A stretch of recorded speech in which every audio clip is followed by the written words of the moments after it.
So in 2023, the racket market is as competitive as it's ever been. In fact, last week I had lunch with Luca from Rackets and Runners, and we were saying that we might think that this racket market might be the best racket market of all time. There are so many great options out there, and there are hardly any complete turds. Still though, I've never found what I would describe as the perfect racket. Obviously, that's because a perfect racket just doesn't exist. But if it did, here's what I think it would look like. So in terms of playability, I think the best racket in the world is the Babolat Pure Aero 98. So we're going to use that as our base mold. I don't think there's any racket out there that delivers such a deadly combination of power, spin, stability, and control. Without a doubt, this is the racket that helps me hit the heaviest balls. The problem is it's just not perfect.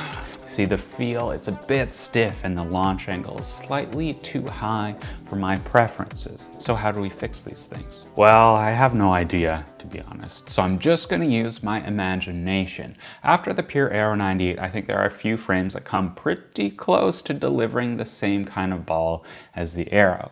The EZO 98, the Slinko Whiteout, and the Head Radical MP. While power, stability, and spin maybe aren't quite there, I do think that these rackets provide about 90% of the playability while feeling much better on contact. So in my mind, picking a powerful yet still good feeling layup while retaining that Aero 98 base mold should yield a pretty decent result. Interestingly, while discussing frame composition with the Whiteout's engineer, he told me that geometry dominates and material facilitate. Well, I don't really know what that means exactly in this case. I have to assume that it's correct because it does rhyme. And so I find the EZO 98 to be a little bit too muted and the Radical MP's noise to be a bit high-pitched. So we're gonna go with the layup of my own personal racket, the foam-filled Slinko Whiteout. Next up, I think we need to discuss string pattern. We're definitely not gonna go with an 18 by 20 because I hate stringing them. It's just like, takes that much extra time and is that much extra annoying, and I just don't want to do it, and I have to string on my racket, so it's not happening. But I do think part of the genius with the Aero 98 is how minuscule the playability drop-off is off center.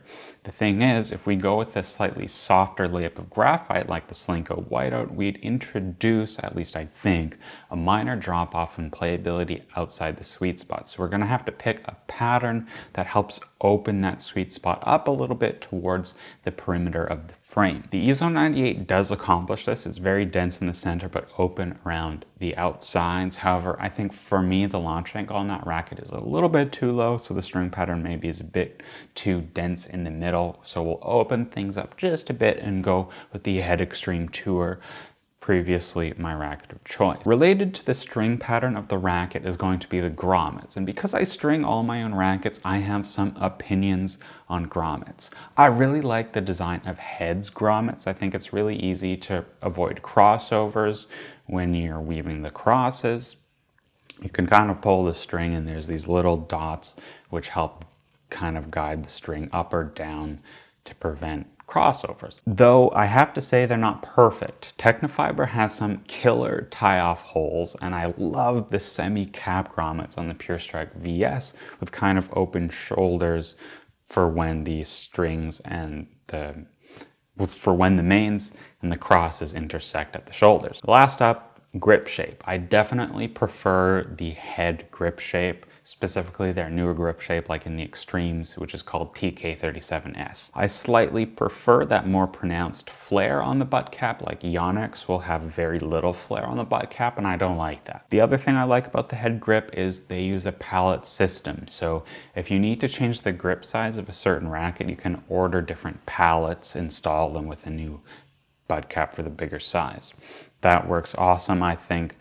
Not super practical like all the time, you're not going to use it all the time, but nice to have if you need it. Okay, so to summarize, we've got the Aero 98 mold, the Slinko Whiteout layup, the Head grip shape, some crazy invented hybrid grommets, and the last thing we need to do, well, not the last thing, there's a couple more things, but we got to do correct weight and balance. In my mind, there are two weights available for this racket if we're going to take it to retail or whatever. We've got platform racket and like a fully spec'd signature edition. I think the base model or the platform racket would be 290 grams unstrung, 32 centimeter balance point, and a 285 strung swing weight. Twist weight would also be low in the extreme tour range, I think, and so the final product would be quite polarized for its weight, so the weight towards the tip and tail, and this would allow customers like you to achieve a very high recoil weight set up at a low static weight, similar to what Yannick Sinner uses, for example.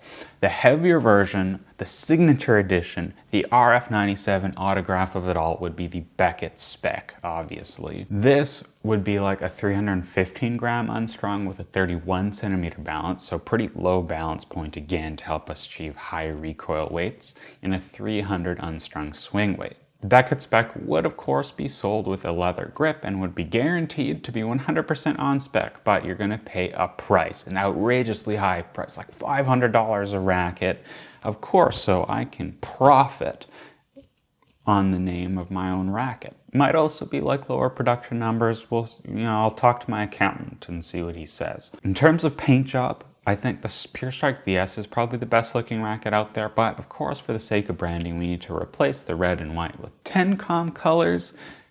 Perfect. All right, so that is my perfect racket. I'm guessing you probably can't actually do a lot of the things that I just invented, like combining molds and layups like that, but who cares? We're just pretending. And I want to know what your racket, perfect dream racket, looks like in the comments, and that's all I have today. Goodbye.